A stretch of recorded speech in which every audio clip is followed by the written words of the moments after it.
এক সপ্তাহ যাবত খবরের পাতাটা খুললেই শুধু দেখতেছি ধর্ষণ আর ধর্ষণ আর ধর্ষণ। আসলে বাংলাদেশে এসব কি হচ্ছে? খবরের পাতা খুললেই শুধু ধর্ষণ।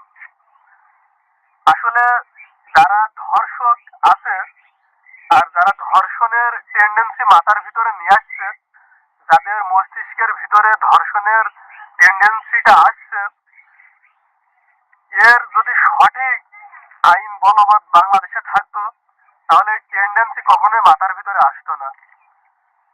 আর এই ধর্ষণকে রুখতে হলে অবশ্যই কিন্তু ধর্মীয় আইনের প্রয়োগ দরকার।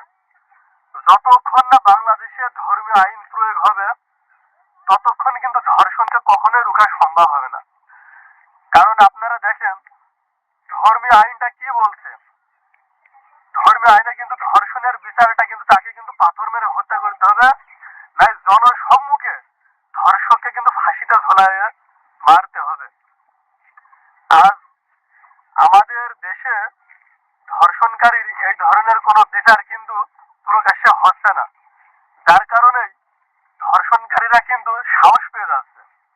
আজ আপনারা দেখেন সৌদি, কুয়েত, আরব দেশগুলো যেগুলো আছে সেখানে কিন্তু প্রকাশ্যে ধর্ষণকারীর বিচার করা হয়, যার কারণে অন্যান্য জনগণ যারা আছে তাদের ভিতরেও যদি ধর্ষণের চিন্তাটা মাথার ভিতরে আসে, তাদের কিন্তু রাত্রে শুয়ে পড়ে ভাবা লাগে যে আমি ধর্ষণ করবো কি করবো না। 100 বার অন্তত 1000 বার চিন্তা করা লাগে। এই ধর্ষণকারীর এই ধর্ষণকে রুখতে হলে অবশ্যই প্রকাশ্যে শাস্তির ব্যবস্থা করতে হবে।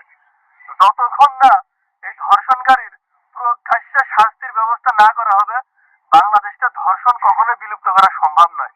আর এর জন্য অবশ্যই ধর্মীয় আইন প্রয়োগ করা উচিত। আমার পরামর্শ আপনাদের কাছে, আপনারাও আমার মতো প্রত্যেকটা নাগরিক যদি আমরা সচেতন হই, আমাদের প্রত্যেকটা মহল থেকে যদি আমরা আবেদনটা জানাই, অবশ্যই এই ধর্ষণের বিচার কিন্তু প্রকাশ্যে করা সম্ভব হবে।